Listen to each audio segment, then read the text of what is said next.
سلام، سوگنده عباسی هستم، نویسنده و کارگردان نمایش و آنها یزله. بریم ببینیم که بک استیج ما چه خبره.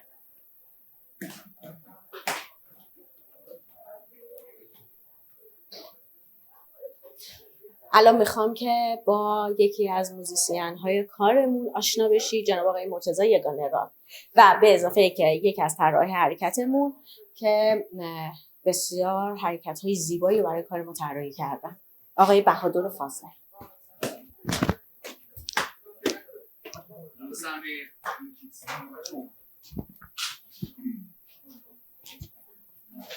الان اصلا حواستون نیست، داره همه رو میگیره. نور رو گرفتم ما بریم.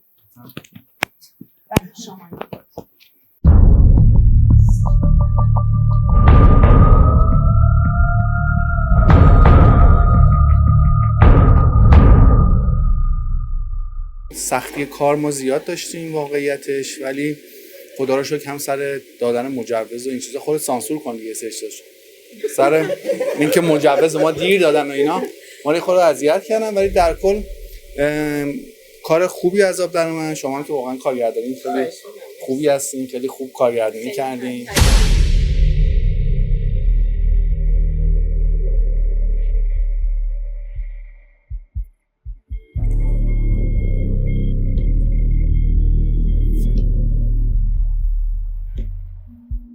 خب با موسیقی کارمون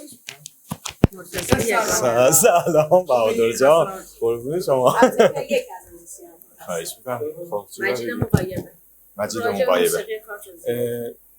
خب به هر حال موضوعیت در واقع کار چون برمیگشت به یک در واقع اقلیمی، کل کار در واقع کار موسیقی رو بر اساس موسیقی تب جنوبی هستیم و همراه مجید و خود سوگند عزیز، و در واقع چون یه بخش دیگه ای از کار هم دیالوگ داریم هم کار فرم داریم و باز یه بخش از دیالوگ از صدای آقای حسین پناهی استفاده میشه و باید با موسیقی مچ میشد. به هر حال تمام تلاشمون رو کردیم که بتونیم در واقع با موسیقی حق مطلب رو ادا کرده باشیم. امیدوارم که تونسته باشیم، هم زحمات شما رو هم زحمات همه بچه‌ها، مخصوصا هم شما که کارگردانی هم بهادر جان فاضل که برای زحمت کشیدن. امیدواریم موسیقی تونسته باشه که روی کار در واقع نشسته باشه و حق مطلب رو ادا کرده باشه. مرسی، ممنونم. مرسی.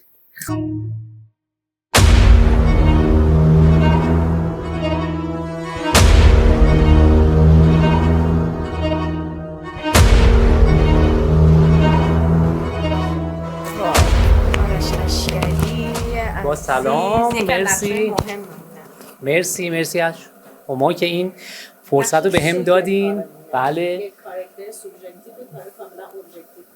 بله.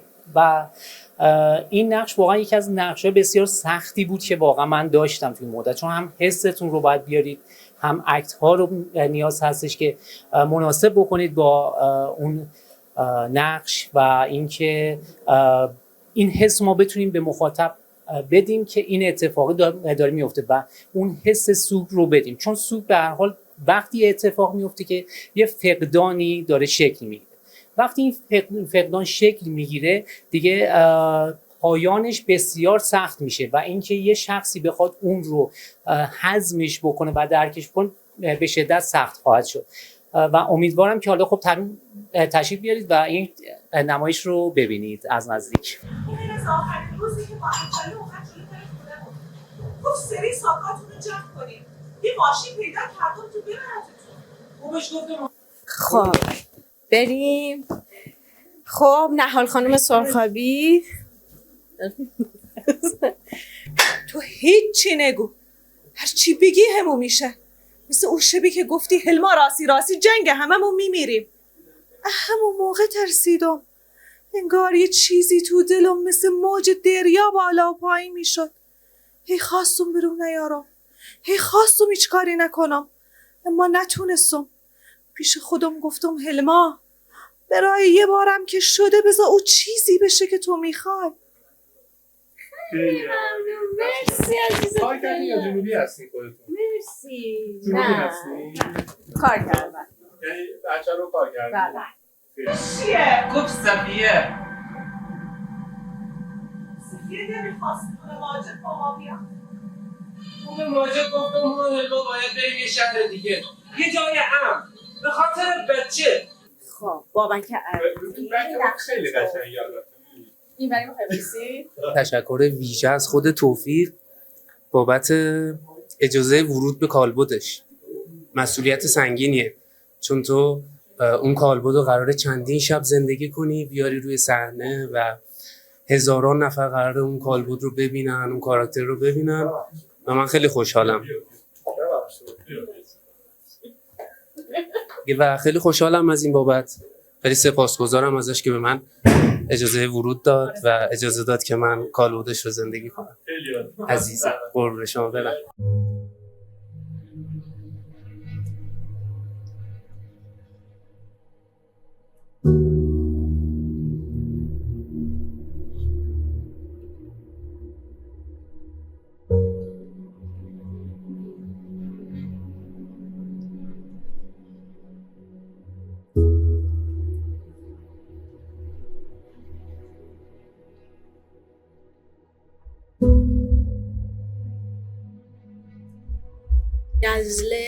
گزله خانی یا یه وقتایی هم حوسه هم بهش میگن، مراسم هایی که جنوبی ها در مراسم های عروسی و عزاشون دارن و به صورت عموما به صورت بداهه هست این مراسم، چه خوندنش چه موسیقیش، کلا چه توی عروسی هاشون داشته باشن چه تو عزاداری هاشون داشته باشن. و اون چیزی که توی نمایش من انتخاب کردم به واسطه اینکه یه قسمت خیلی زیادی از نمایش روی حرکت و موسیقی داره پیش میره، این اسم یزله رو براش انتخاب کردم که با فضای کار یکی باشه.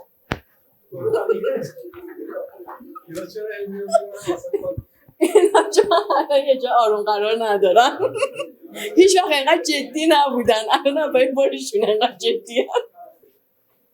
به خاطر هی باید برن و بیان. خب این محصول کلش بود. یه تشکر خیلی ویژه دارم از یکی از بچه‌هامون، از یکی از عزیزامون که هم زحمت موسیقی رو داشت و هم زحمت تبلیغات کار. امشب پیش ما نیست و جاش خیلی خالیه.